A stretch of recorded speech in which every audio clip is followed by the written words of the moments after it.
tenemos que hablar pues de que la visión viene a ser el principal órgano de interrelación, de aprendizaje que tenemos cada uno de nosotros. Y este órgano de lo que es interrelación, si está disminuida, si está ausente, genera pues una gran minusvalía. Por lo tanto, es importante hacer la detección temprana de una serie de patologías que podrían comprometer este estado de interrelación como es la visión. Una detección temprana de cualquier defecto de la visión nos va a permitir ¿qué cosa? Una corrección total o parcial, de repente con esto logrando una mejora sustancial de la visión, prevenir una ceguera permanente o remitir tempranamente a educación especial si es que no es mucho lo que se puede hacer.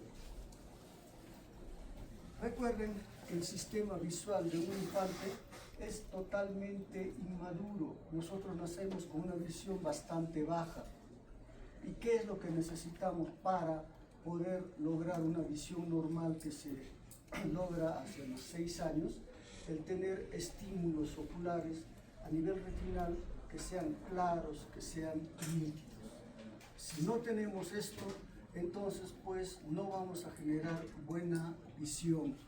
Entonces la visión es algo que va desarrollando paulatinamente, es algo que nosotros aprendemos a ver poco a poco durante los primeros 6 años de vida.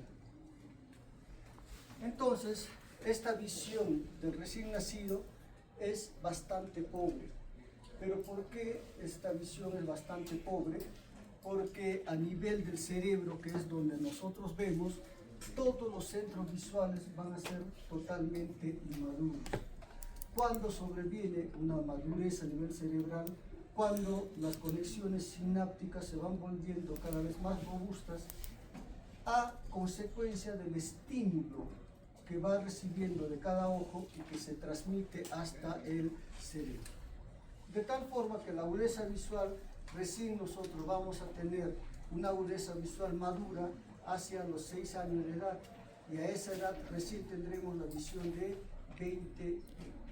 Entonces, en este proceso que es el lograr esta visión de 20-20, cualquier interferencia que exista va a hacer de que la visión no desarrolle adecuadamente desde el punto de vista funcional.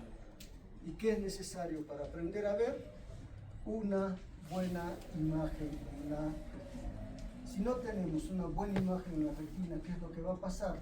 El cerebro ignora esa información y hace que no se desarrolle la visión del paciente. Entonces, es necesario pues examinar al paciente. ¿Desde cuándo? Desde que nace. Por lo tanto, hay que en el recién nacido valorar lo que son los antecedentes familiares y personales. ¿Qué antecedentes son importantes? Sobre todo aquella relacionada con la prematuridad. ¿Ya? La prematuridad es algo muy importante porque puede condicionar retinopatía del prematuro, que incluso puede llegar a la ceguera cuando el paciente tiene este tipo de patología. Entonces, para evitar este tipo de patología es muy importante pues evitar la prematuridad. ¿Y cómo se evita la prematuridad?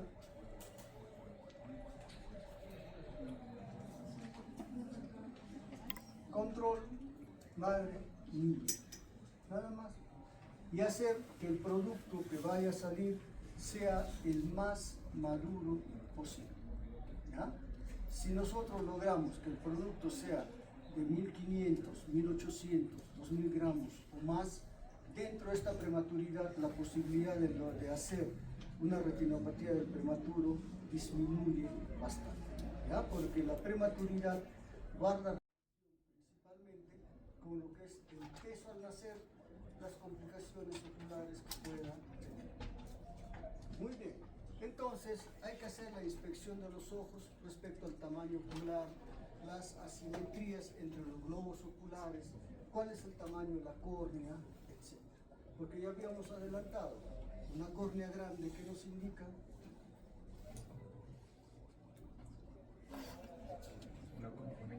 glaucoma congénito. El reflejo pupilar, lo normal es que nosotros tengamos un reflejo rojo. Cualquier alteración de ese reflejo pupilar está indicando patología, ya sea retinoblastoma, ya sea catarata o otra patología. Y los reflejos pupilares también nos van a indicar función la vista. Si hay reflejo fotomotor, eso indica que el paciente está bien.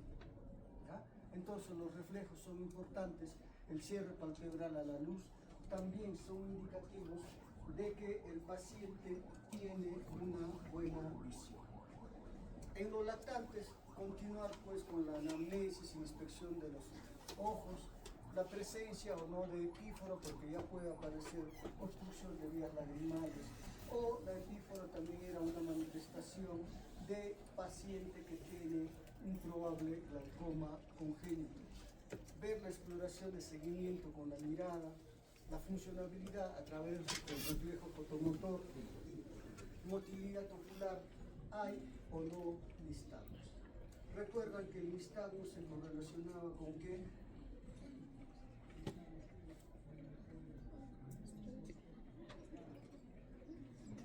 ¿Con qué era?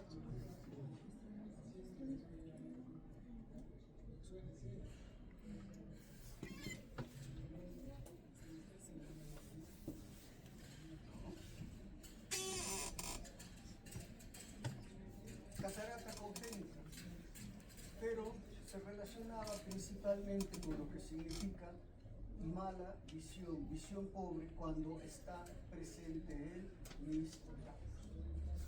Y esto cuando tiene origen generalmente al momento del parto, cuando hay fenómenos hipóxicos. Realizar la prueba de Hirschberg para ver si hay o no desviación ocular, que el test de Hirschberg alterado que indica desviación, ya esto era un dato a tener en cuenta desde los 6-7 meses de edad. El cover test para descartar estrabismo, y con esto nosotros vamos descartando algunas patologías que pueden condicionar a que la visión sea deficiente. Lo mismo en los niños mayores, también seguir con las anamnesis, la inspección, el cover test y la prueba de Hirschberg. Pero en ellos ya hay que cuantificar qué tanto está viendo el paciente. En todos los niños, a los 4 años y medio, va a haber estos niños, van a tener una colaboración que va a permitir a nosotros cuantificar a través de la cartilla Snellen qué tanto está bien. Entonces, los exámenes que se deben hacer en los niños siempre es pues el reflejo rojo, ver si hay desviación ocular y qué tanto está mirando el paciente. Entonces, esto lo vamos a hacer a través del reflejo pupilar, la prueba de Hirschberg, el cover test y los octotipos. Con todo esto nos damos cuenta qué está pasando en el niño, cómo está su desarrollo visual. ¿Cuándo debemos de referir al niño al oftalmólogo? Cuando cierra los párpados para mirar. Esto se presenta sobre todo en pacientes miopes que entrecierran los ojos con un afán de tratar de mejorar la visión, cuando existe desviación de los ojos. Apenas se detecte algún grado de desviación de los ojos, debe ser remitida a la especialidad, no esperar a que sean mayores. Si se frota continuamente los ojos, también puede estar indicando de pronto una desviación esporádica en que se cubre el ojo, se frota para evitar visión doble, dolores de cabeza después de forzar la vista.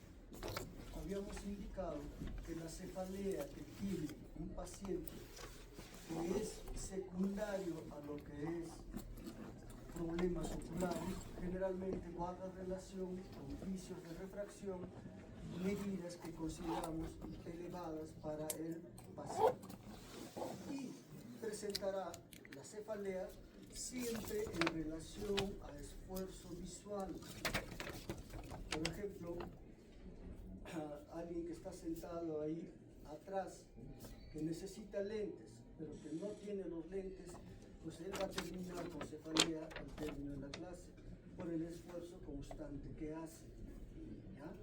Pero una cefalea en un niño, en una persona, que se presenta de un momento a otro, o cuando está, o se despierta con dolor de cabeza, con toda seguridad, ese dolor de cabeza no es por problema ocular. Guiños frecuentes, la leucocoria, cualquier opacidad en lo que es el área pupilar, debemos de considerar algo patológico. Tosis unilateral o bipalpebral, la presencia de nistagmus. Todo ello indica de que se debe llevar pues al niño al oftalmo, pero de manera amplia. ¿Cuándo llevar a un niño, por lo menos por primera vez, a su control oftalmológico? A los 4 años. ¿Ya? Grave es eso, porque 4 años y medio lleven a un niño al oftalmólogo. ¿Para qué? Para poder detectar alguna patología que puede estar poniendo en riesgo su desarrollo visual, de tal forma que hasta los 6 años en que madure el ojo, podemos hacer de que el paciente pueda recuperar una visión normal. ¿Qué ven?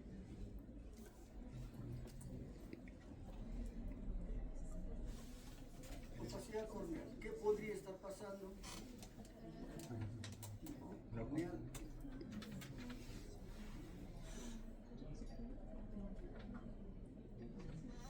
De repente un glaucoma congénito.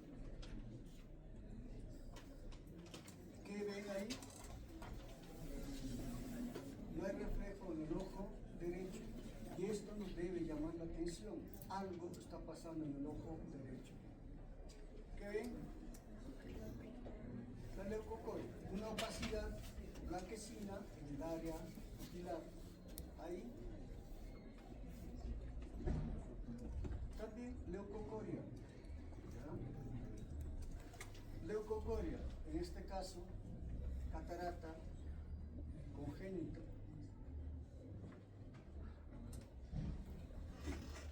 ¿Cómo estará el ojo en este paciente? Acá, en el ojo que está oculto.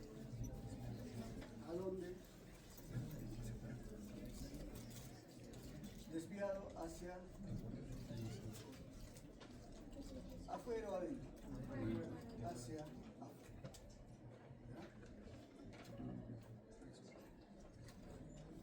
¿Ya? Es una forma de medir la agudeza visual en pacientes pequeños. Es la cartilla de visión preferencial. ¿Ya? Es una forma más o menos que nos determina qué tanto está viendo un niño. ¿Cómo medimos la calidad de visión en este mismo paciente, año 3 meses, año 5 meses, que tenga estrabismo?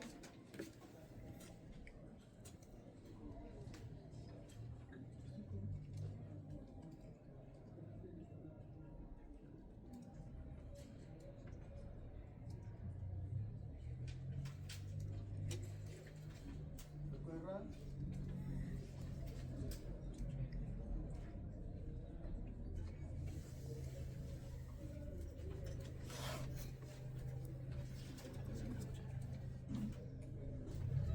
La visión preferencial, ¿con qué ojo está mirando? ¿No? O fijando.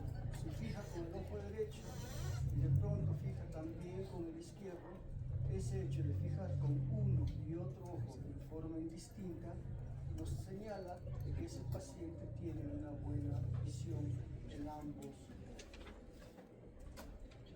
Y la agudeza visual con la cartilla Snellen, que ya podemos cuantificar qué tanto está bien. Entonces, pues, cuando evaluamos a un paciente pediátrico, lo que tenemos que hacer es preservarlo de toda patología que pueda condicionar un mal desarrollo de su visión. evitar todos los factores que puedan hacer de que su visión no desarrolle en forma adecuada. En otras palabras, que no se genere miopía, que el paciente no tenga lo que se llama el ojo perezoso. Entonces, eso es lo que vamos a ver ahora, lo que es el ojo perezoso.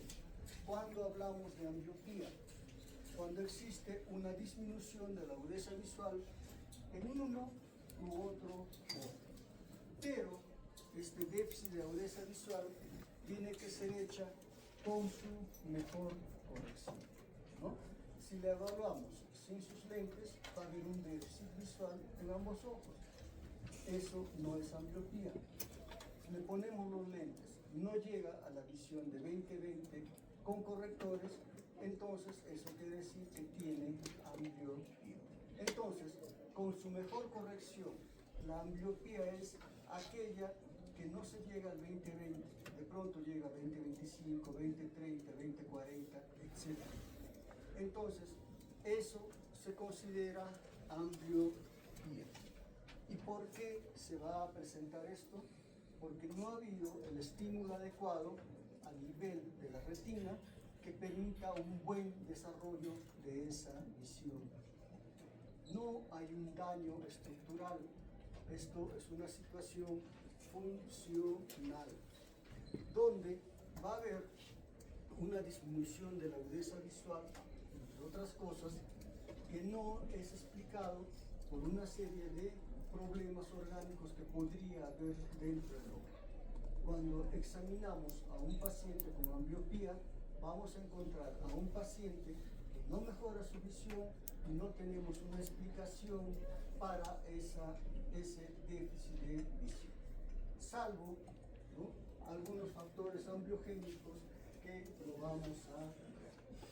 Y la ambliopía suele presentarse entre 2.5 hasta 5% de la población, por lo tanto es una patología que sí constituye un problema de salud pública.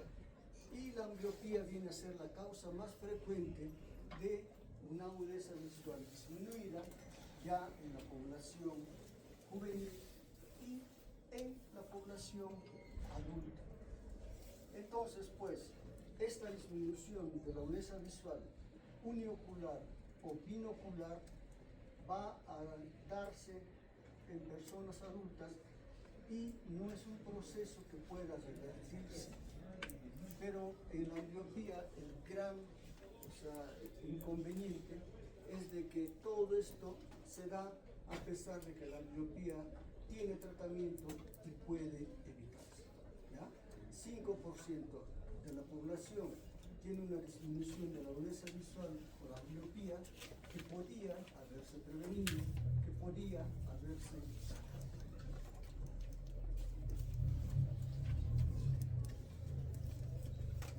Entonces, ¿por qué se va a presentar esta ambliopía? Porque en ese proceso de desarrollo de lo que es la visión del adulto hasta los 6 años, va a haber una interferencia de una serie de factores que condicionan de que esta agudeza visual no mejore. O sea, hay un periodo crítico para que se genere la ambliopía que se da hasta los 6 años de edad. Y de la misma forma, como hay un periodo crítico para que mejore o se presente la ambliopía, existe también un periodo crítico para revertir la ambliopía que también está en el mismo rango de edad, hasta los 6 años. Se dice que puede haber un tratamiento para la ambliopía más allá de los 6 años, pero es una situación que se da, pero en menos porcentaje, ¿ya? Entonces, el periodo crítico de desarrollo de lo que es la agudeza visual se da pues en los primeros 6 años de edad, donde va a existir una gran plasticidad cerebral. Entonces, esta plasticidad cerebral va a tener lugar gracias a la conexión entre las vías aferentes y la corteza que se va dando, y esto va a condicionar de que a nivel cerebral exista pues las sinapsis adecuadas para que desarrolle ese ojo. Y este desarrollo se va a dar en base a qué? A estímulos retinales de imágenes claras. ¿Ya? Si no se da eso, va a haber situaciones en las que la visión no va a mejorar. Entonces el estímulo va a condicionar la maduración de estos circuitos sensoriales y esto se traduce a través de lo que es la fijación. Uno cuando fija con cualquier ojo va a estar fijando con el área macular, que va esta fijación también ir mejorando conforme pasa el tiempo.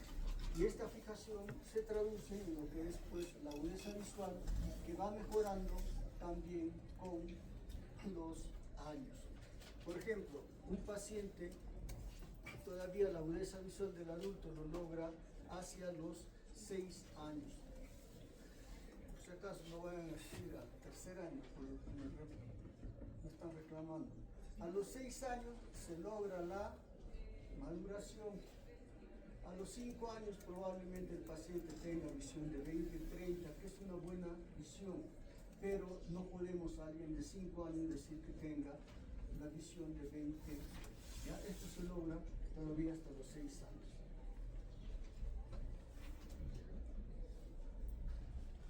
Entonces, desde lo que viene a ser los ojos derecho, izquierdo, ¿qué es lo que va a pasar con esos estímulos que van a llevar a través de las vías ópticas hasta la corteza occipital, donde nosotros vamos a ver? Porque esta información que llega de cada ojo es en la corteza occipital, donde se va a fusionar, donde va a haber una sola imagen. Habíamos dicho que en caso de estrabismo, ¿qué es lo que pasaba con la imagen del ojo desviado? Se anulaba, no se enviaba. ¿Por qué? Porque había un escotoma de supresión.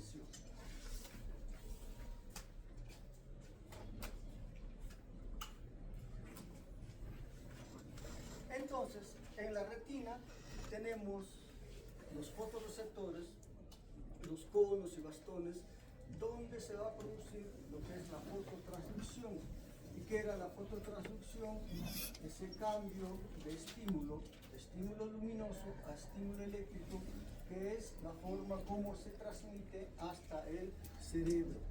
Y esto se transmite por las células bipolares, por las células ganglionares, ¿no? Dentro de las células ganglionares tenemos las células X y W, que cada uno cumple una función. La X, la agudeza visual y la discriminación espacial, y movimiento y formas, y W, movimientos lentos de seguimiento y mantenimiento de la fijación. De ellas, ¿cuál es la que se ve afectada? Las células X, que tienen que ver con la agudeza visual y la discriminación espacial.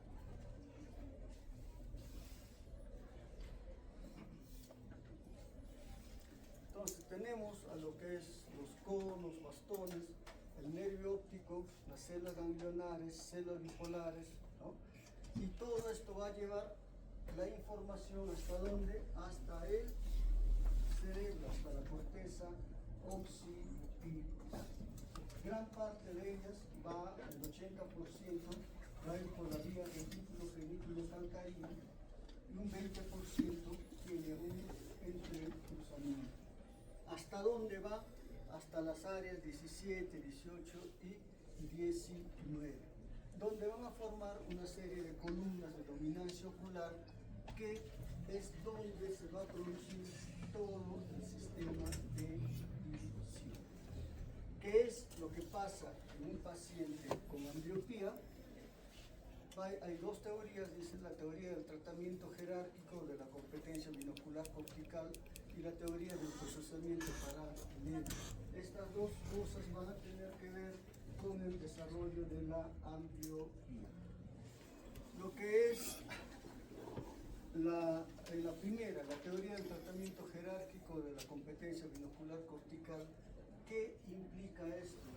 Que la información que viene hacia el cerebro, si no es una información de los dos ojos del mismo tipo de calidad, pues la información de menor calidad va a ser suprimida, de tal forma que va a haber una dominancia ocular en uno de los ojos y esto condiciona a que el otro ojo no desarrolle adecuadamente la visión. No se ignora al 100% lo que es la información del otro ojo, pero prácticamente es la información del ojo bueno que va a hacer de que toda la información se dé a nivel cerebral. ¿Ya? Entonces, esto implica de que las imágenes que llegan al cerebro debieran ser de la misma calidad para evitar esta competencia binocular. Y la teoría del procesamiento paralelo menciona una inadecuada estimulación de las células X retinianas que llevarían a una disminución de la agudeza visual. ¿Ya? Pero en todo caso hay una combinación de estas dos teorías donde es mucho más importante el hecho de que este fenómeno de competición que existe entre uno y otro ojo, de tal forma que va a haber interacciones binoculares anómalas y o deprivación de formas de visión foveal. Al final, lo que va a ocurrir a nivel cerebral es una interacción binocular anómala. Eso condiciona la ambliopía.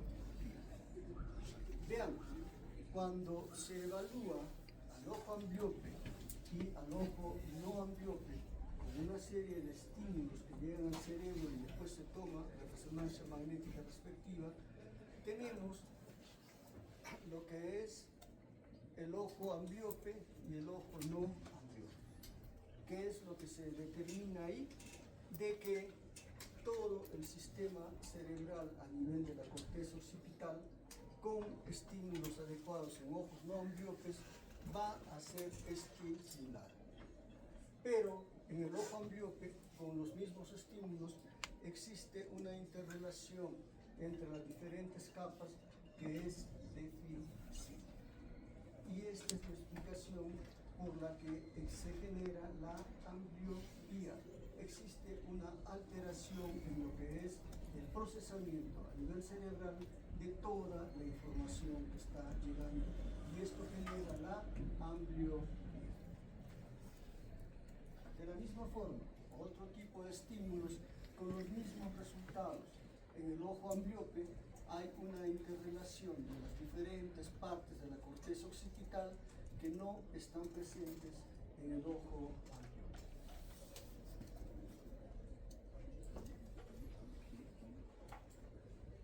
Muy bien.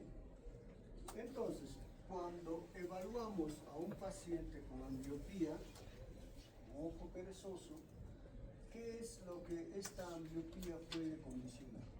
Uno, de que el ojo perezoso no desarrolla una visión normal, pero esto va a tener otra traducción. ¿Cuál es? La pérdida de visión de profundidad, que es el máximo grado de visión que tenemos todos nosotros. ¿Ya? A mayor ambliopía tendremos mayor pérdida de visión de profundidad.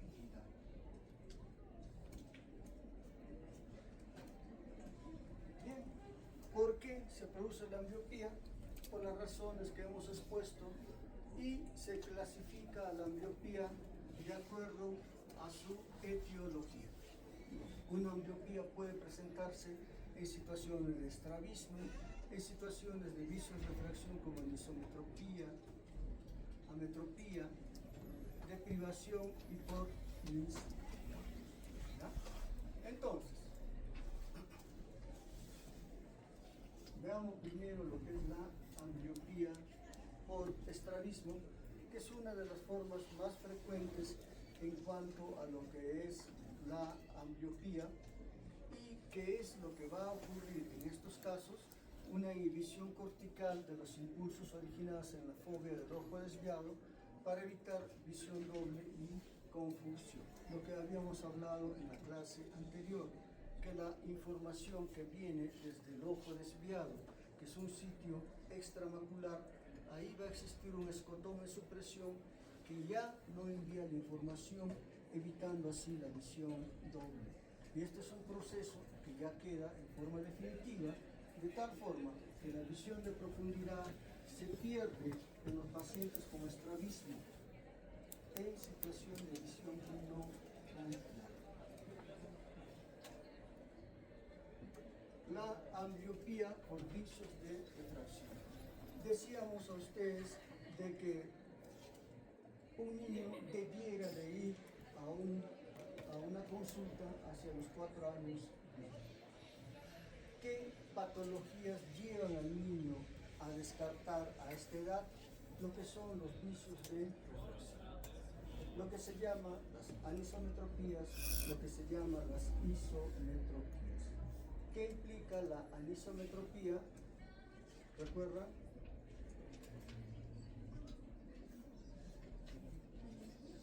Anisometropía.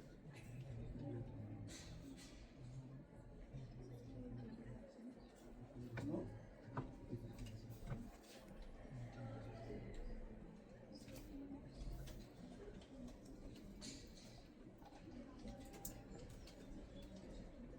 ¿Qué era anisometropía?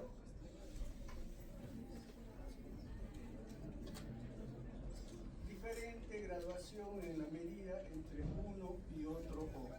Por decir, alguien tiene en el ojo izquierdo menos 0,50 de astigmatismo y en el otro tiene 4 de astigmatismo, ¿no? Entonces, el ojo que tiene 4 de astigmatismo va a enviar imágenes borrosas, de mala calidad. Entonces ahí entra lo que es la competencia binocular. El ojo que tiene más medida no va a desarrollar adecuadamente. Entonces, a estos pacientes hay que identificarlos. ¿Por qué? Porque si no se les hace un examen, ese paciente va a pasar desapercibido. ¿Por qué razón?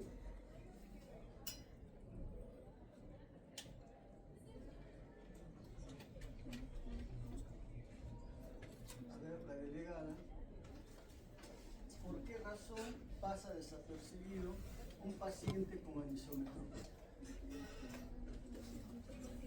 Por eso le va a tener en los ojos y no va a distinguir cuál está más borroso que esto. ¿Cómo? Porque la visión alterada y esa va a tener en los ojos y no se va a dar cuenta cuál está más borroso que el otro. ¿Otra idea? Cuando uno está Ya, entiendo. va a tener una visión normal y va a aparentar tener una. Claro, porque con el ojo que tiene una medida mínima ve bien. Entonces, ese paciente se le va a descubrir que tiene ambliopía en una etapa tardía, de pronto a la etapa universitaria, donde no es mucho lo que se va a hacer para revertir la ambliopía. Entonces, esos pacientes pasan desapercibidos porque con un solo ojo se puede hacer prácticamente casi todo. ¿Ya? Entonces tengamos en cuenta la anisometropía, y de ellas la anisometropía, la que es la hipermetropía, es la que más ambliopía produce, ¿ya? Pero en nuestro medio, ¿cuál es la causa más frecuente? Los astigmatismos, porque tenemos mucho astigmatismo. La ambliopía ametrófica, ¿qué implica esto? Son pacientes que tienen vicio de refracción elevado, pero en ambos ojos. Astigmatismo de 4 en ambos ojos. Esto también produce ambliopía de menor intensidad que en el caso anterior, pero también produce ambliopía. Entonces, a los 4 años y medio se reconocen pues estas patologías y se puede dar tratamiento hasta los 6 años y se puede revertir la ambliopía.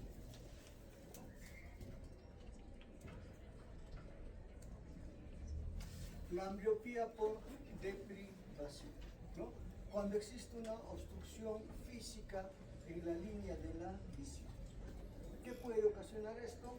Una ptosis congénita marcada, presencia de cataratas. todas ellas producen, ¿no?, este tipo de ambliopía y son las de peor pronóstico. Ambliopía por nistagmus, que ya ese movimiento oscilatorio de los ojos se presenta pues generalmente secundario a una serie de complicaciones que puede haber. En este caso habíamos dicho la ambliopía que se va a presentar es una ambliopía un poco más profunda y en caso de nistagmus no es mucho lo que se puede hacer. Entonces, cuando identificamos a un paciente con ambliopía, tenemos que clasificar esa ambliopía con el grado de lo que es la severidad del mismo. Lo importante es de que a mayor ambliopía que tenga la persona, mayor pérdida de visión de profundidad tendrá. ¿Y por qué es importante la visión de profundidad? Porque la visión de profundidad nos va a dar características de desempeño adecuadas en muchas tareas. En el caso de ustedes, muchos van a optar por la situación quirúrgica y si hay ambliopía, entonces el desempeño de esa persona que tenga ambliopía, y cuanto más profunda la ambliopía, será peor su desempeño como profesional. ¿Ya? No por habilidad, por una falta de habilidad, sino que desde el punto de vista neurosensorial tiene limitación. Imagínense ustedes que una persona tiene, esta es la visión de profundidad que tiene, y otra persona tiene no esta visión de profundidad, sino su visión de profundidad es así. ¿Qué pasaría con lo que existe entre esto y lo de acá? No lo percibe. Para él, su campo visual es de acá para abajo. Entonces, cuando va a trabajar de acá para abajo, todo lo que está de acá hasta acá no lo ve. ¿Qué va a pasar? Simplemente que todo esto va a dañarlo. Y siempre va a ser esa la forma de trabajar. No ve bien, entonces va a tener muchos errores. ¿Ya? Entonces, la visión de profundidad es muy importante y debiera de evaluarse a todos ustedes por lo menos una vez para ver cómo están, para que puedan ver qué hacen. Si hay visión de profundidad alterada, pues habrá que de repente reorientar sus expectativas. ¿Ya? Entonces, el diagnóstico de la ambliopía se va a hacer con qué? Con lo que es la agudeza visual mejor corregida que no llega a lo normal. Eso es lo que usualmente evaluamos, aunque en la ambliopía hay una serie de condiciones que están asociadas. ¿Ya? Entonces, en lo que viene a ser la ambliopía, hay que tratar esa ambliopía de acuerdo al origen que está produciendo la ambliopía.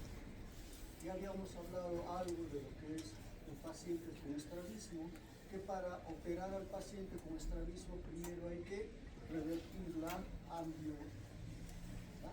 Y que uno de los requisitos más importantes para tratar de dar algún grado de lo que es visión de profundidad a un paciente con estrabismo, ¿cuál era?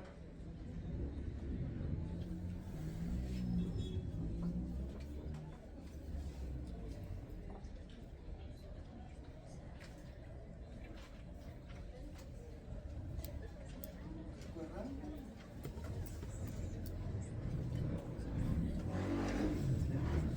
¿Cuál?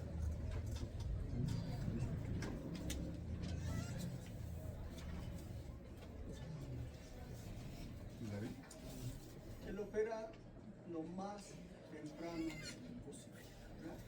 Y viendo lo que era una esotropia congénita que se debía operar a los 2 años y medio, 18 meses. ¿Para qué? Para tratar de dar algún grado de visión de profundidad.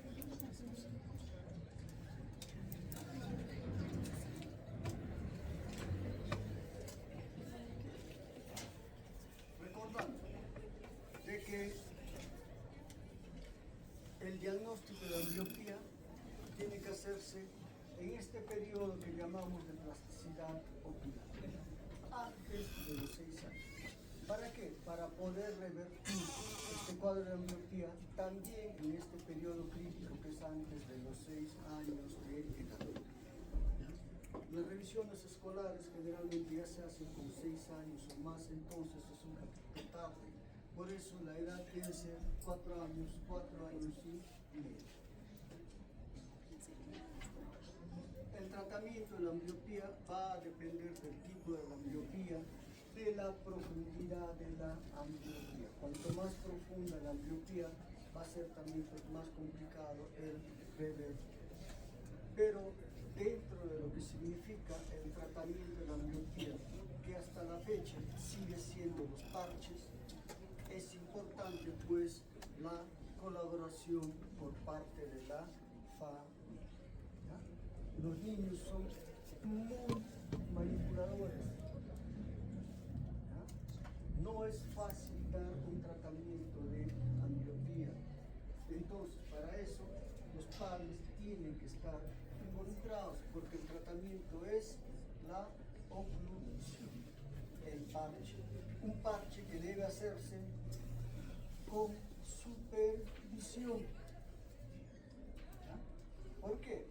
Porque el parche, si no está siendo supervisado, puede producir ambliopía en este ojo que está siendo parchado.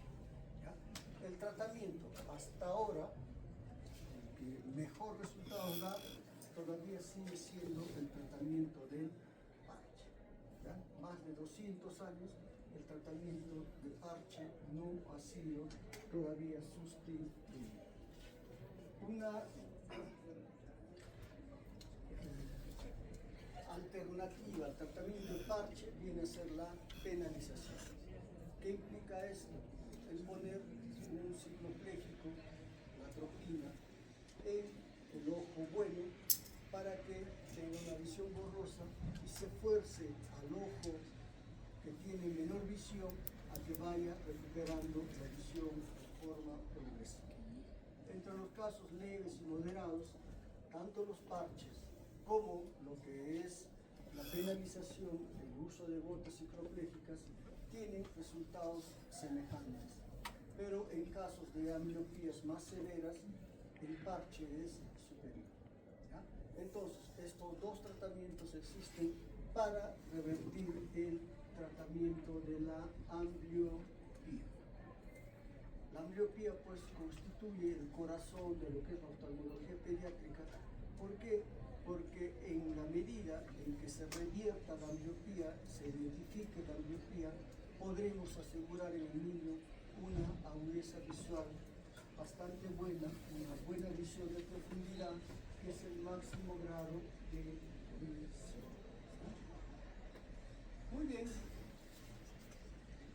Entonces, veamos ahora algunas patologías que se presentan en la población pediátrica y es bueno que ustedes estén alertas sobre ello. Una de ellas viene a ser la celulitis preceptal, que va a ser una infección que va a abarcar solamente la parte anterior del ojo, del ápice del septum orbitario.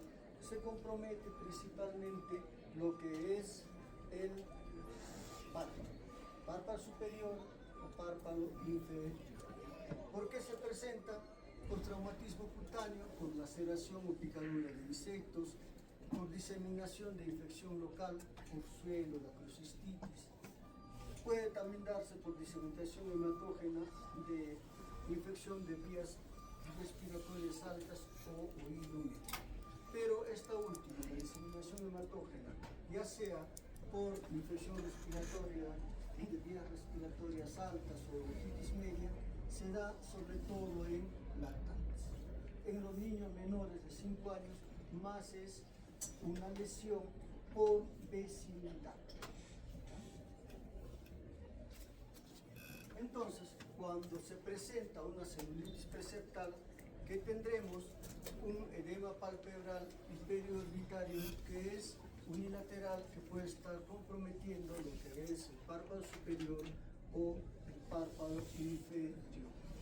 en estos pacientes, si nosotros evaluamos el globo ocular, vamos a encontrar un globo que va a estar normal, no va a haber congestión ocular,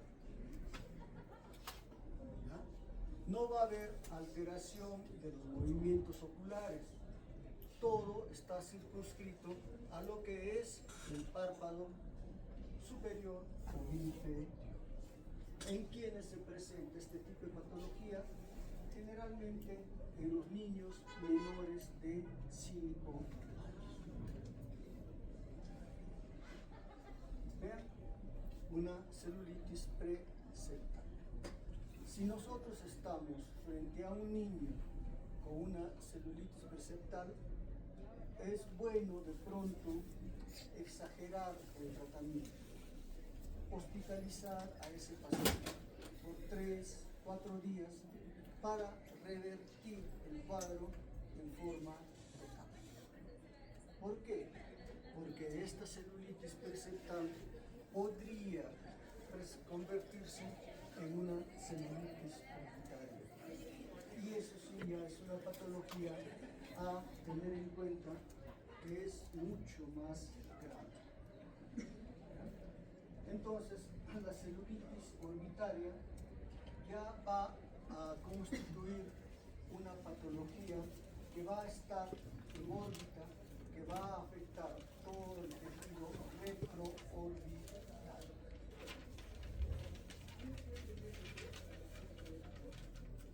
Guarda relación principalmente con infección de los senos paranasales. De todas ellas, ¿cuál es el seno paranasal más frecuente que va a producir celulitis orbitaria? La sinusitis etmoides. Desde ahí parte lo que viene a ser una infección orbitaria. También puede haber de diseminación local, diseminación hematógena, y esta patología ya se va a presentar en niños algo mayores, hasta los 7, 8 años de edad. Entonces, va a haber una patología que se va a expresar principalmente por alteración en los movimientos oculares, grados de proptosis ocular, va a haber limitación de movimientos oculares y cuando se hace estos movimientos oculares va a haber dolor al realizar estos movimientos oculares.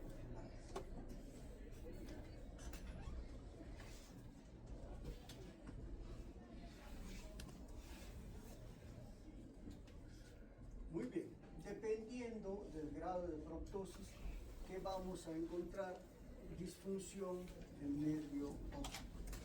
Por lo tanto, cuando nosotros evaluamos a un paciente que puede tener una celulitis orbitaria, ya vamos a encontrar una signología ocular que va a ser muy rica en manifestación.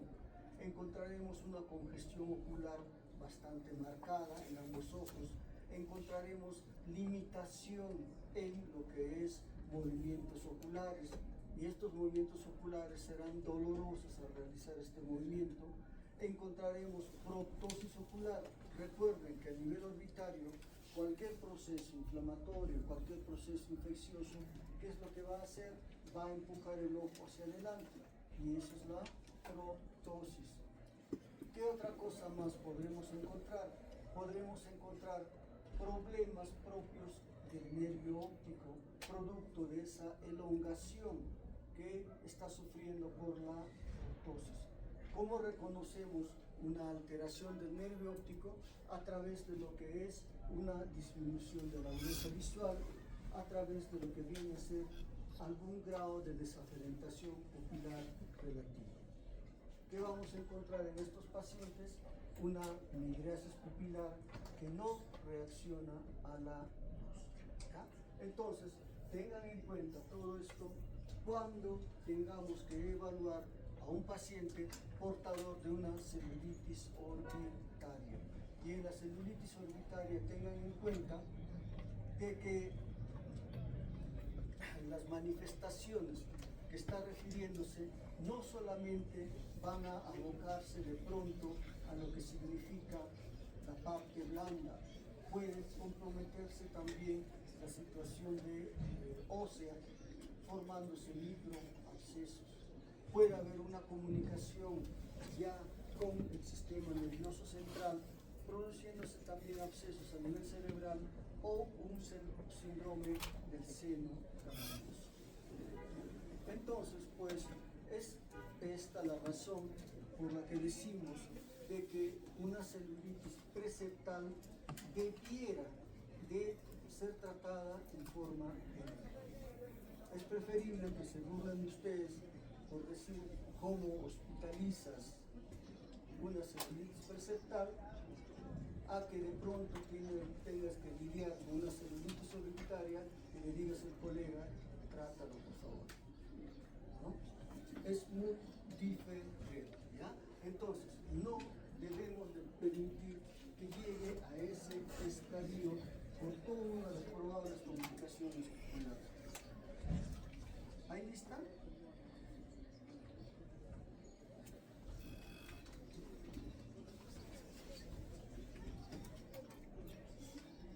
A ver, describe la imagen. Doctor, he observado una profundidad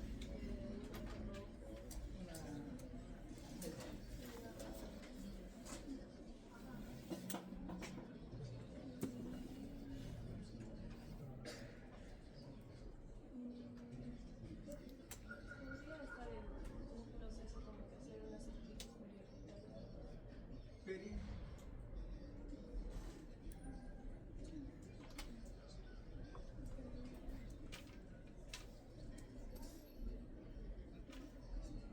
Si ese paciente tuviera, digamos, 12 años, ¿qué encontrarías en ese paciente al momento de hacer ese examen? Luego, tu examen oftalmológico.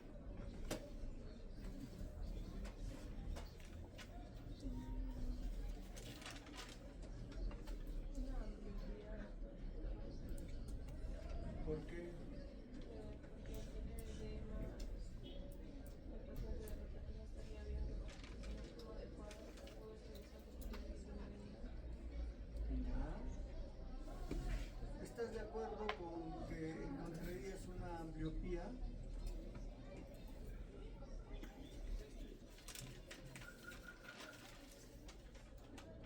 ¿Estarías de acuerdo con tu compañera que encontrarías una ambliopía?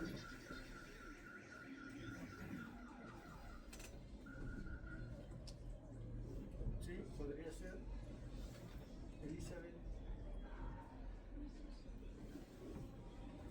¿Por qué no estás segura?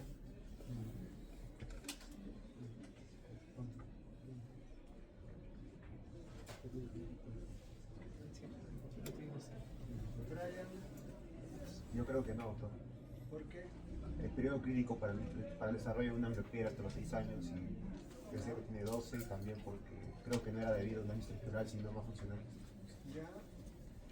Y además, si encontráramos una disminución de la agudeza visual, ¿no? Tendríamos que ver, pues, a ver, toda disminución de agudeza visual es ambliopía. ¿Qué tiene que haber para que se califique como ambliopía? Que con su corrección no llega a 20/20, listo. Si no, es simplemente falta sus lentes. ¿Ya? Ahora, en este paciente, un paciente de 12 años, ya, paciente varón de 12 años, que desde hace 2 días presenta proptosis, dolor ocular en ojo izquierdo. Y esta es la figura, así que todo lo que están viendo ahí es la imagen de ese paciente. Ya. ¿Qué encontrarían en ese paciente?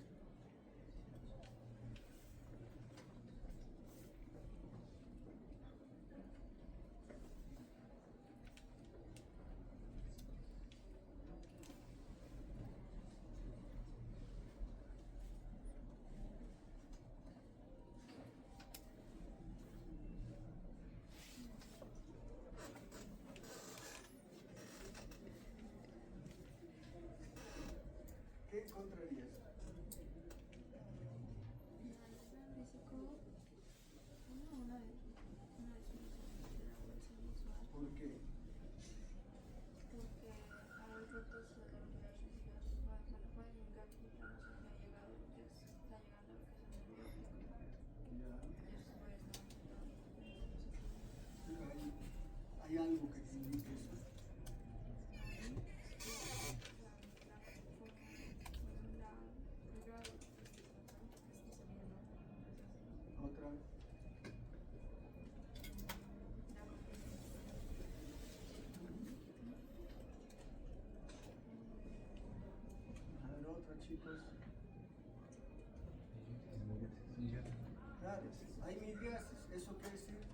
hay un compromiso del nervio óptico que probablemente se traduzca en disminución de la agudeza visual.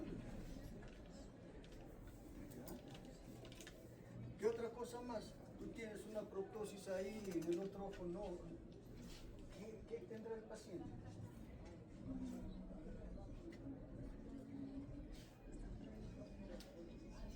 Podría haber daño corneal por la exposición. ¿Qué más?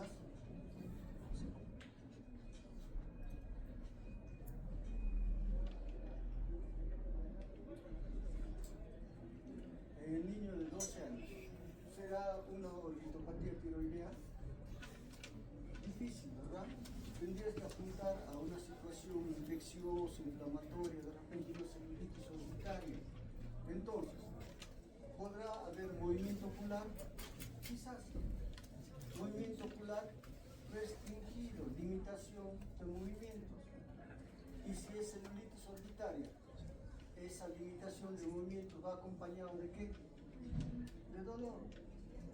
¿Qué otra cosa más podría experimentar ese paciente? Visión doble, diplopía. Todo eso se puede encontrar. Pero ¿qué es lo que se describe en una celulitis orbitaria? Principalmente alteraciones en el movimiento ocular, y estos movimientos son dolorosos, acompañados de proptosis.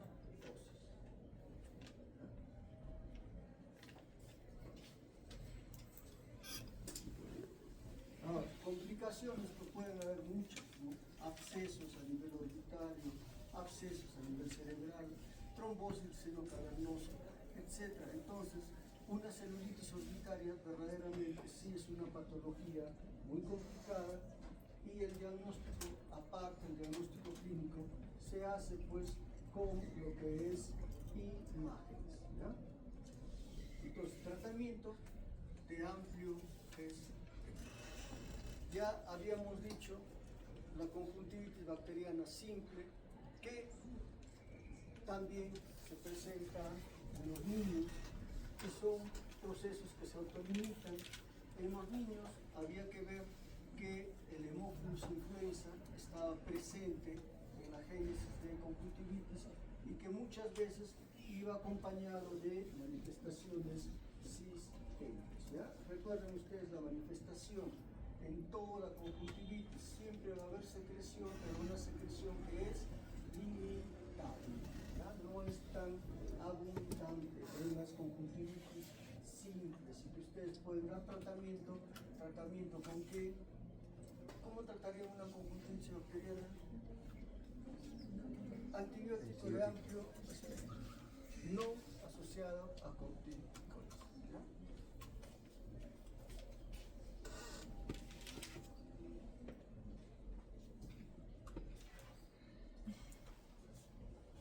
Y acá tenemos lo que es una conjuntivitis por Neisseria gonorrhoeae. ¿Recuerdan cómo se manifestaba este tipo de patología?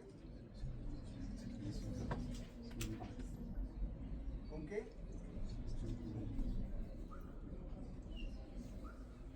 Secreción abundante, ¿ya?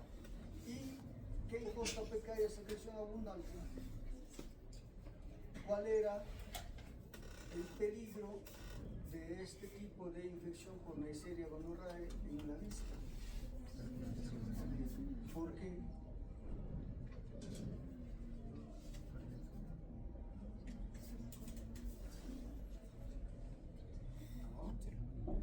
¿Por qué razón la secreción abundante significaba un signo de peligro ocular?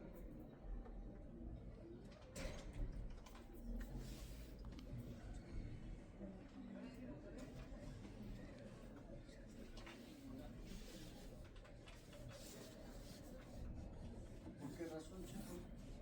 No era solamente porque hay secreción abundante, había una razón.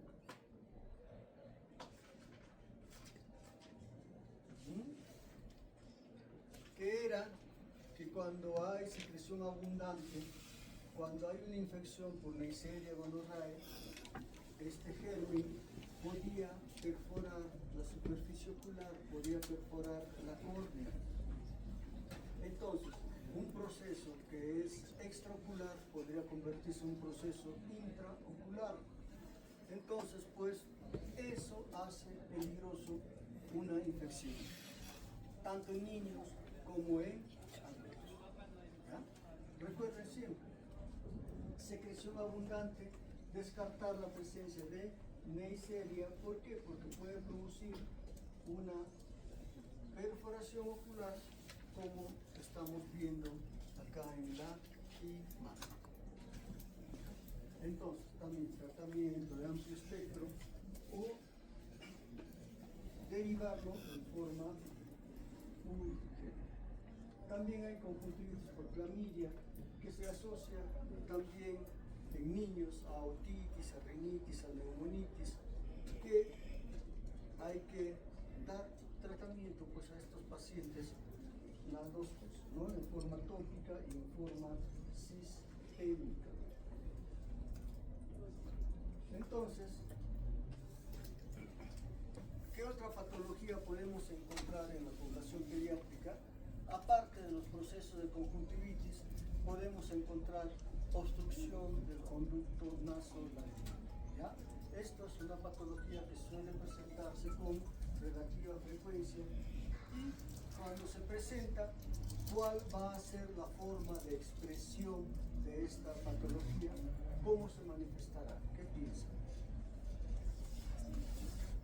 ¿Qué referirá el familiar respecto a esta patología? ¿Cómo? ¿Cuál será el signo ocular predominante? ¿Vale? Lagrimeo. Lagrimeo. ¿Por qué? Porque las lágrimas se van produciendo en forma constante, y así como se produce, aparte de que ya se produce la lubricación de superficie ocular, se va eliminando hacia lo que es el conducto nasal. Cuando hay una obstrucción de este conducto, ¿qué es lo que va a haber? Pues va a haber lagrimeo constante. Y al haber una obstrucción, existe algún grado de emposamiento de las lágrimas que hacen más fácil la que exista sobreinfecciones. ¿Ya? Y este es el cuadro: lagrimeo, sobreinfecciones. Y el tratamiento, cuando se da para tratar la infección. Pero, ¿qué es lo que va a decir la madre? Que no le hace nada porque sigue lagrimeando. ¿Ya? Entonces, el tratamiento en estos casos es pues lo que es el tratamiento tópico de las infecciones, pero el lagrimeo va a persistir. En la mayoría de los casos, más del 90% de los casos, esto remite en forma espontánea, pero más o menos todavía al año y medio. ¿Ya? Antes de eso podría intentarse, ¿qué cosa? Permeabilizar la vía lacrimal. ¿Cómo se permeabiliza? A través de unos conductos donde vamos a romper esa zona que está obstruida para que se restaure lo que es el paso de las lágrimas hacia la cavidad nasal. Entonces, pues, en el proceso de estas infecciones puede haber pues infecciones del saco lagrimal, como también se está viendo. Entonces, el tratamiento en 90% de los casos va a pasar en forma espontánea hacia el año. En tanto, ¿qué hacer? Evitar las sobreinfecciones. ¿Cómo podemos en algún grado evitar las sobreinfecciones? A través de lo que es el masaje en el conducto lagrimal. Solamente se presiona en el conducto nasolagrimal afectado para evitar de que las lágrimas estén emposadas. Puedes hacerlo 3-4 veces al día. Ya el tratamiento va a consistir, ¿no?, en lo que es el poner unos conductos, ¿no?, o unas guías para romper la obstrucción.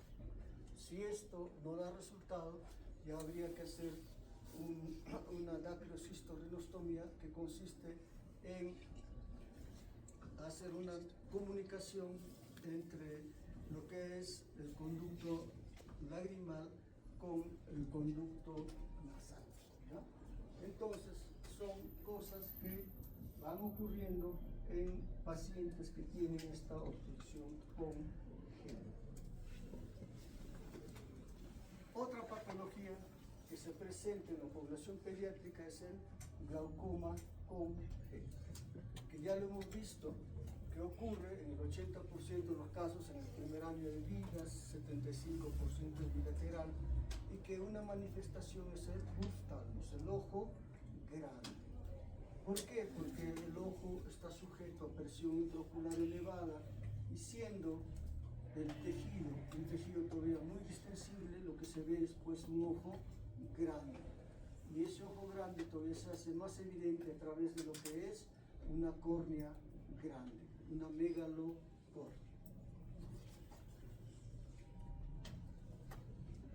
Que en estos pacientes hay algunas evidencias de edema corneal, fotofobia, epífora, que pueden indicar de que estas manifestaciones podrían estar presentándose en un paciente que es portador de glaucoma congénito.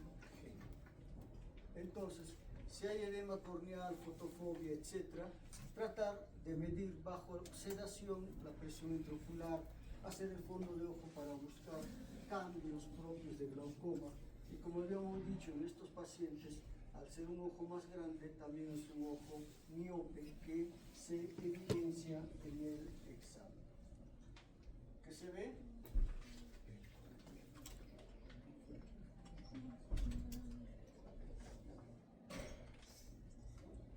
¿Qué hay? A ver, Pacheco. No.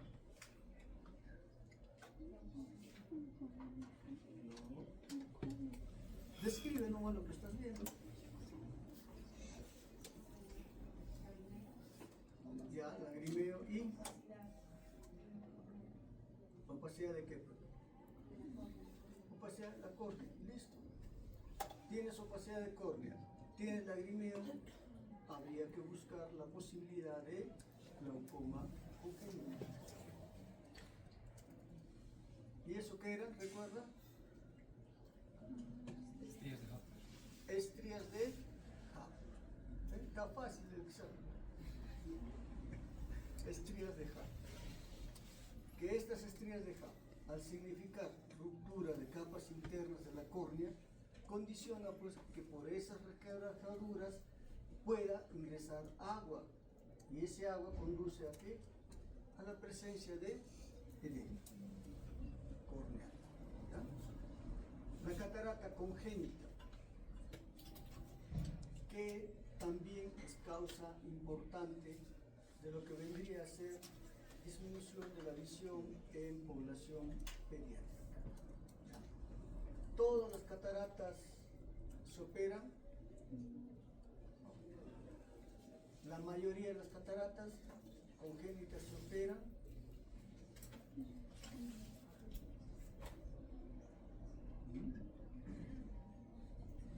La mayoría de las cataratas son estacionarias. ¿Ya?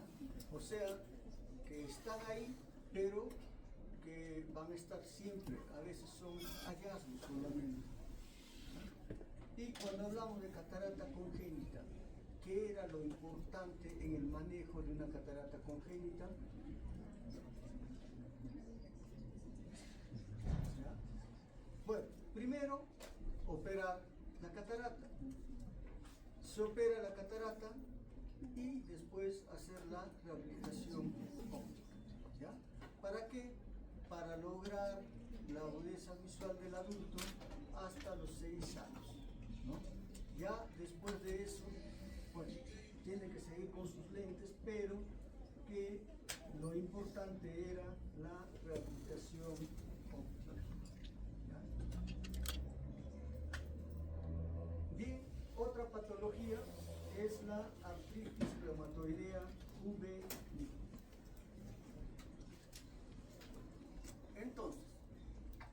Cuando ustedes traten a un paciente que tenga artritis reumatoidea juvenil y si este paciente tiene la artritis de tipo pausia articular, ese paciente amerita una observación. ¿Por qué razón? Porque estos pacientes tienden a desarrollar una iridociclitis crónica. Una iridociclitis crónica que no tiene mayor manifestación. Entonces, estos pacientes tienen que estar en controles periódicos. Entonces, la actividad inflamatoria es totalmente independiente de la artritis. O sea, puede el paciente estar asintomático, pero estar teniendo reacción inflamatoria a nivel ocular. Por lo tanto, en estos pacientes con artritis pausia articular se debe remitir a la especialidad para tratar a este paciente, para evaluar a este paciente y evitar que pueda tener ya una complicación. ¿Qué complicación? Una catarata secundaria, de pronto glaucomas secundarios. ¿Ya? Recuerden, de todos los tipos de artritis, la artritis pausia articular cursa con iridociclitis crónica que no tiene mayor tradición clínica. Toxoplasmosis congénita es otra forma de manifestación que se va a presentar en lo que es a nivel ocular. Se va a presentar lesiones a nivel de la retina, que es el sitio primario de esta infección, que va acompañado de grados de reacción a nivel del vítreo, ¿ya? Y son lesiones focales blanco-amarillentas con una reacción vítrea importante. Puede tener reactivación, sí, y esta reactivación se presenta en zonas cercanas a la infección inicial, ¿no? Esta es una lesión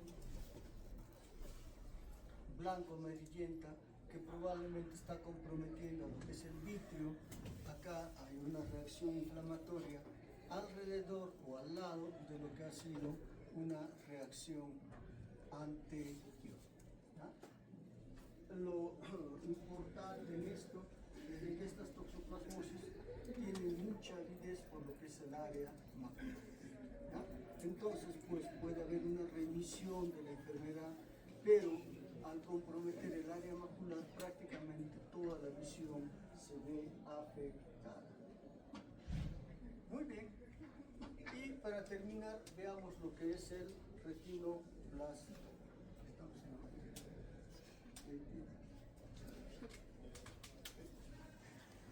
Bien, entonces el retinoblastoma es el tumor maligno intraocular más común en la infancia. Entonces es importante tener en cuenta esto. ¿Ya? El 5 al 10% de estos retinoblastomas son pues herencias autosómicas autosómica dominante y puede haber metástasis 1 a 2 años luego del diagnóstico. Afortunadamente, el tratamiento para este retinoblastoma es muy bueno, pero si no hay tratamiento, el 100% de los pacientes va a fallecer. No hay preferencia por sexo, raza, ni ojo derecho, ojo izquierdo.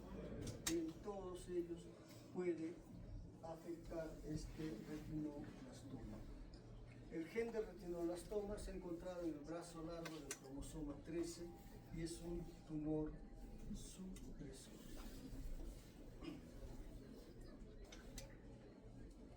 ¿Qué es lo que va a ocurrir? Que tenemos un factor de transcripción E2F que va a controlar la transcripción del ciclo celular durante la mitosis. ¿Qué es lo que va a suceder entonces? Que la proteína del retinoblastoma se liga al factor de transcripción E2F y por lo tanto inhibe su actividad. Y esto da lugar a una subregulación de muchos genes a nivel de G1 y por lo tanto se produce la expresión del retinoblastoma.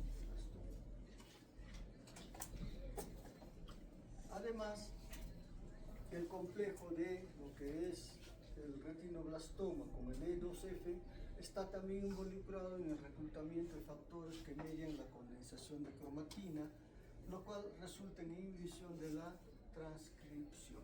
Entonces todo esto pues condiciona a que exista lo que es la expresión del retinoblastoma.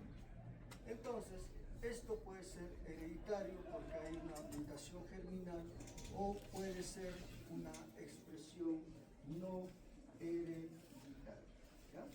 Entonces, cuando existe la expresión no hereditaria, va a haber mayor expresión, esta es la forma más frecuente de expresión del retinoblastoma y suele aparecer en un solo ojo.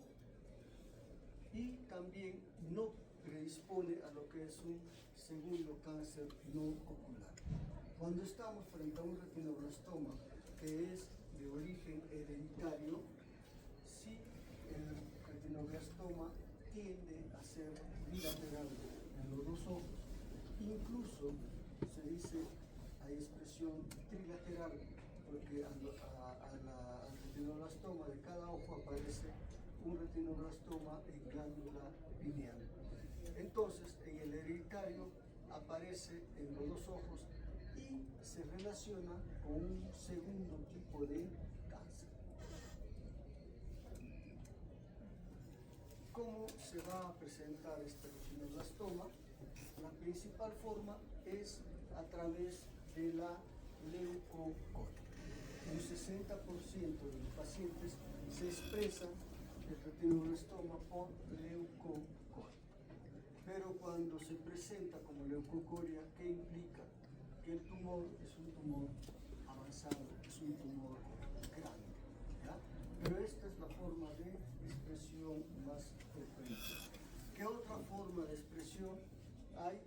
Es la presencia de estrabismo, tanto divergente como convergente, que va a presentarse porque el área macular está siendo afectada.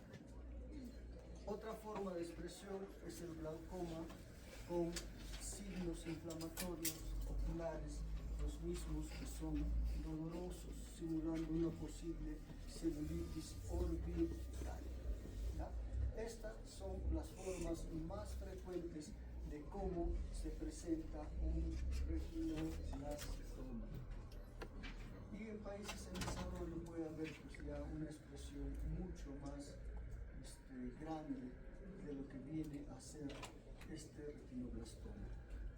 En general, el diagnóstico se hace más o menos al año y medio de edad, el 90% antes de los 5 años. Los pacientes que tienen una manifestación bilateral, aquellos que son hereditarios, suele manifestarse un tanto antes este retinoblastoma, más o menos a los 13 meses de edad. En cambio, en los niños con enfermedad unilateral, el promedio suele ser algo mayor, más o menos a los 2 meses de edad. Y cuando evaluamos a estos pacientes, ¿qué es lo que vamos a encontrar? Pues vamos a encontrar a este retinoblastoma que puede ser una masa tumoral, ¿no? Como estamos viendo acá, o puede haber también a nivel del vítreo bajo la forma de siembra, ¿ya? Crece hacia el vítreo o hacia lo que es la retina. Entonces, esta es la forma de expresión y cuando se realiza el examen de tomografía podemos encontrar pues a lo que es el retinoblastoma. Entonces, el diagnóstico de imágenes es importante en lo que viene a ser el manejo de estos pacientes. Puede ser necesario evaluar si hay metástasis o no a través de biopsia de médula ósea, escán ósea, punción lumbar, etc. Entonces, generalmente el diagnóstico pues, es más clínico,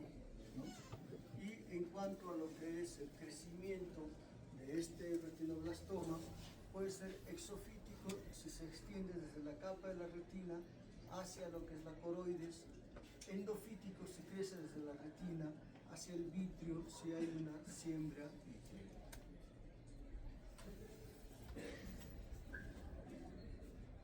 Y en la patología tenemos que encontrar estas rosetas para decir de que es un retinoblastoma. Sí.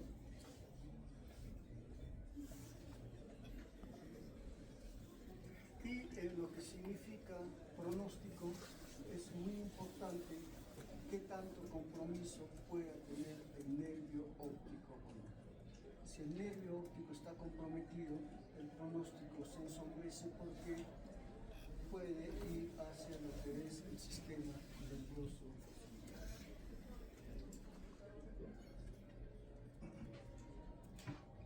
Entonces, puede metastizar a áreas continuas, puede haber por vía hematógena, pero en todo caso, con el tratamiento es altamente curable.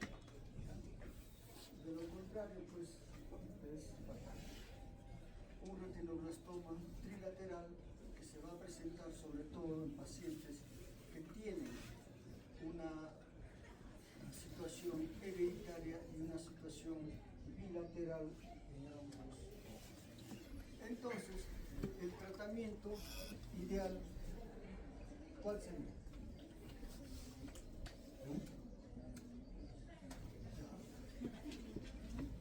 Quitar el tumor, pero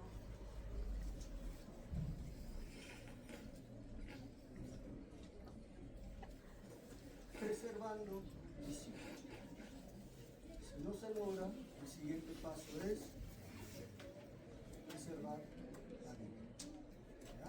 Entonces, lo importante es la cura, pero preservando lo que es la visión.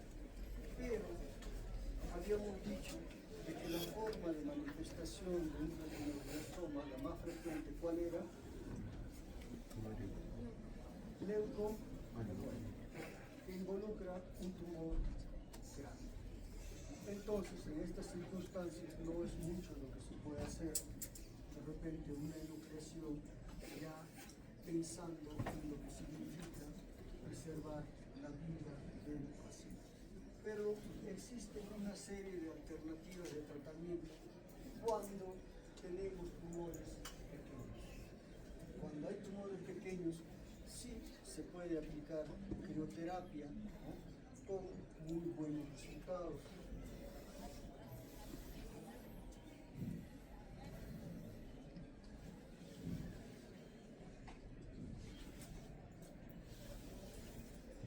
En tumores algo mayores puede haber quimioterapia con la intención de reducir el tamaño del tumor y aplicar luego lo que es tratamientos más localizados que tienen buen resultado, sobre todo en tumores pequeños. Incluso hay quimioterapia intravítrea que se puede colocar en situaciones de siembra vítrea. También actualmente se está haciendo una quimioterapia intraarterial, de tal forma que con esto se logra de que solamente se esté atacando a lo que es el tumor. Entonces existen alternativas de tratamiento para enfrentar este tumor, pero un requisito es el hecho de que exista un tumor, ya sea porque exista un diagnóstico temprano, oportuno, o por lo que ha habido una quimioreducción favorable que condiciona a que pueda haber tratamiento de quimioterapia, tratamiento láser, etc., que dan muy buenos resultados en situaciones de tumores pequeños.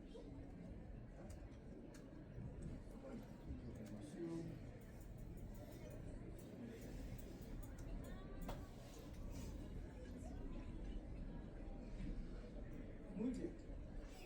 Entonces, tengan en cuenta siempre que en los tumores, en los retinoblastomas bilaterales, en aquellos que son tumores secundarios a una situación hereditaria, puede haber un segundo tumor. Generalmente son los osteosarcomas. Osteosarcomas que son los causantes de la muerte del paciente. ¿Ya? ¿Por qué razón? Porque la probabilidad de que aparezca este segundo tumor va aumentando en casi 1% por cada año.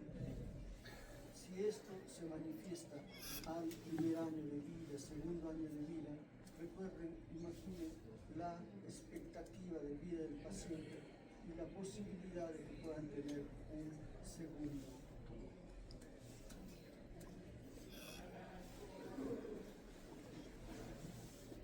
También puede haber radiación que se aplique a estos pacientes porque el tumor es muy sensible a la radiación, pero la radiación también pues conduce a lo que viene a ser la aparición de lo que es un rhabdomyosarcoma.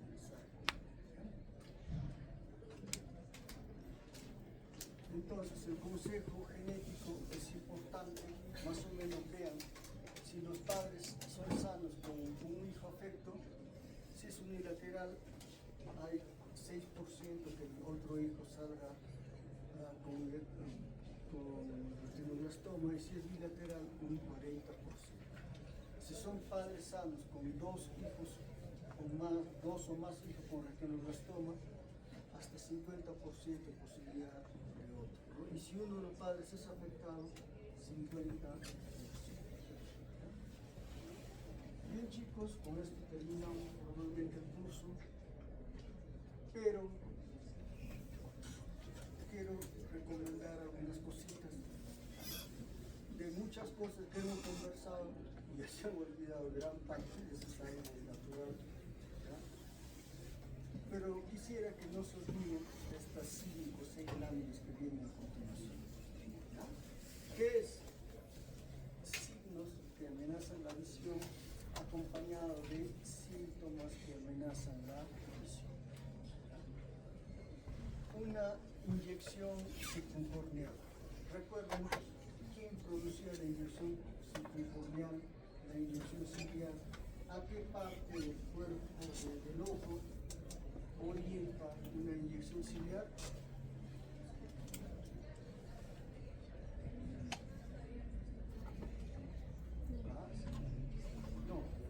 ¿A qué sitio de lesión? O sea, ¿qué zona está siendo afectada que se traduzca en una inyección ciliar?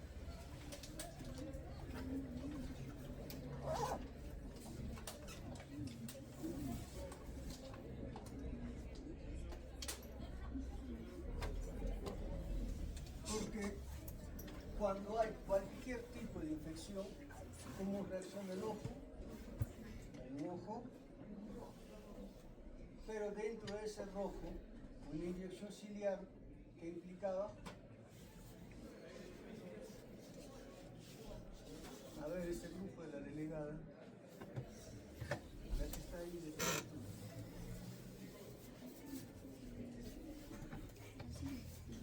¿Recuerdas?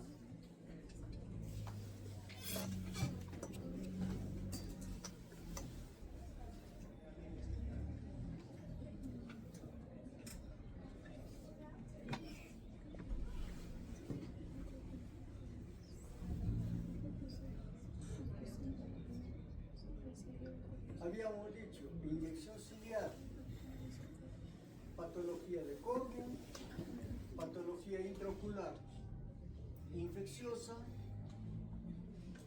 inflamatoria, uveitis, endoftalmitis, córnea, cualquier patología, úlceras de diferente etiología, inyección ciliar, signo que amenaza la visión, que en su serum esto podía presentarse en qué patología? Glaucoma agudo. ¿Bien? Úlcera corneal. Puede haber una úlcera dendrítica, pero al final de cuentas, úlcera corneal, cualquier alteración en la córnea, sea en cambio en el color, cambio en la transparencia, eso está indicando patología un signo ocular que amenaza la visión, anormalidades de la pupila, ojo rojo y anormalidades de la pupila. ¿Qué patología recuerdan? Uveitis y glaucoma agudo, nombre y apellido, glaucoma agudo. Chicos, chicas, si la pregunta es, en el glaucoma crónico, ¿cuál sería el tratamiento? Y le pongo alternativas de glaucoma agudo, ¿por qué me marcan una alternativa de glaucoma agudo? Acá hay un montón en esa pregunta, y esa era para ayudar. Una presión intraocular elevada, glaucoma agudo. Edema corneal, también en glaucoma agudo. Edema corneal, ahorita estamos viendo en glaucoma congénito. Presencia de hipopium, presencia de ifema. Estos son reacciones que van apareciendo en el ojo y esas reacciones son signos que amenazan la visión. ¿Qué otra cosa pondrían acá como signo que amenaza la visión?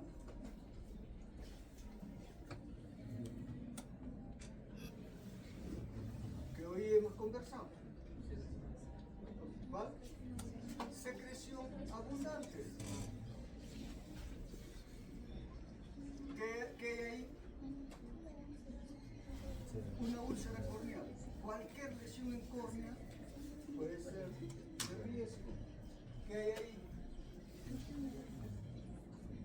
Ifema, traumático. Secreción abundante.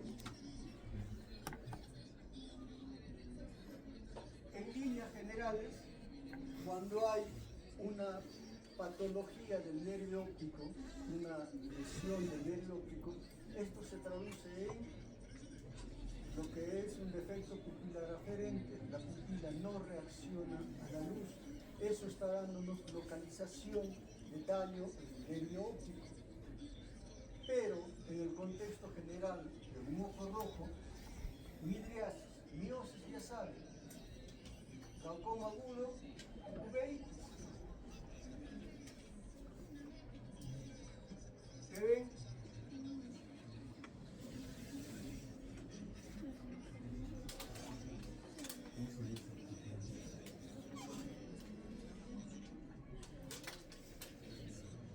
Bien, midriasis, edema corneal, inyección ciliar.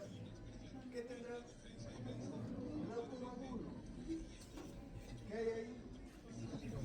Hipopium, etc. Entonces ya ustedes no se pregunten qué puede ser, etc. Lo he venido. Síntomas que amenazan la visión. Disminución brusca de la visión, pero visión constatada. No decir, si un paciente dice, le bajó la visión, de pronto está viendo bien, no, tienen que constatar ese déficit visual. Dolor ocular intenso. ¿Ya? El ojo cuando duele, ¿cómo se manifiesta?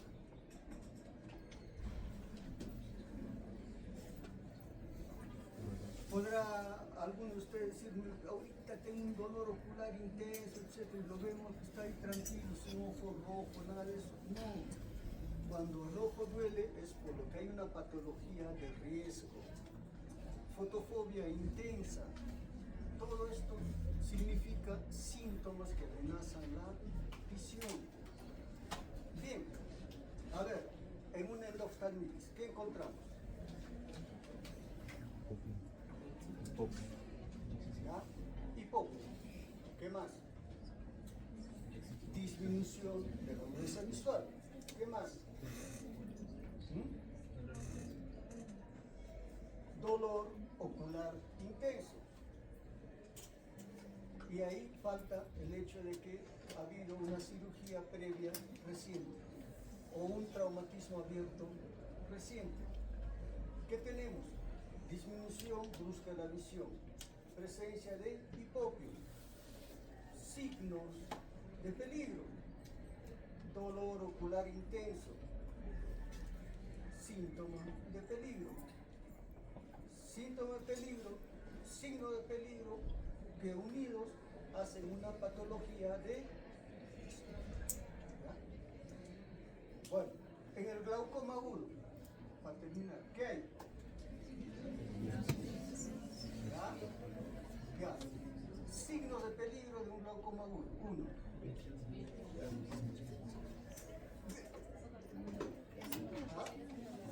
¿Cuál? Ya, disminución de la agudeza visual. ¿Cuál? Signo de peligro. Midriasis. Presión intraocular elevada.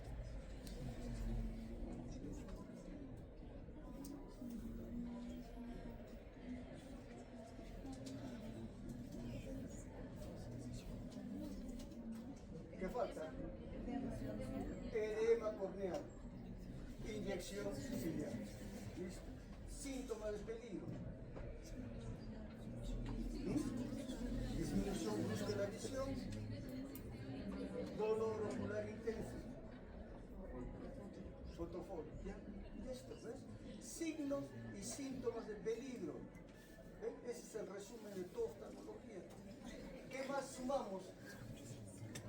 De que lleven a los niños a los 4 años y medio a su consulta. Vean, ¿cuántos quieren ser pediatras acá? Vean, todos los que quieran ser pediatras. Examen del niño sano lo tienen hasta los 5 años, creo que cada mes. ¿Ya? Y en oftalmología, pero una consulta, vean, a los 4 años y medio, una consulta, no queremos más. Y ustedes son nuestros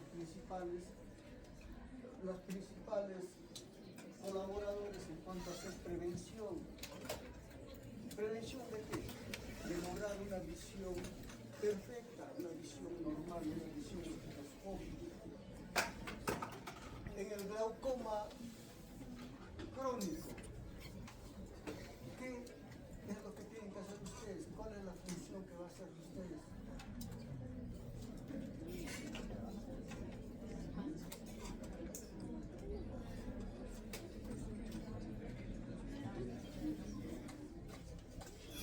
Lo único que tiene que hacer es que el paciente vaya a su consulta. ¿En base a qué van a hacer prevención? En base a factores de riesgo. En base a que no abandonen el tratamiento. ¿Por qué? Porque el tratamiento causa muchas complicaciones en el paciente. Y que, ¿cuál era la visión en un paciente con glaucoma agudo, crónico? Normal. Recuerden eso, que para evaluar el tratamiento de un paciente con glaucoma crónico, la agudeza visual no sirve porque es una visión buena la que tiene. Y para evitar la retinopatía diabética, ¿cuál es la prevención que ustedes van a tener que preconizar a sus pacientes? Un buen control metabólico. Listo. Cumpla con eso y yo me siento satisfecho con lo que he hecho con ustedes. Gracias, chicos.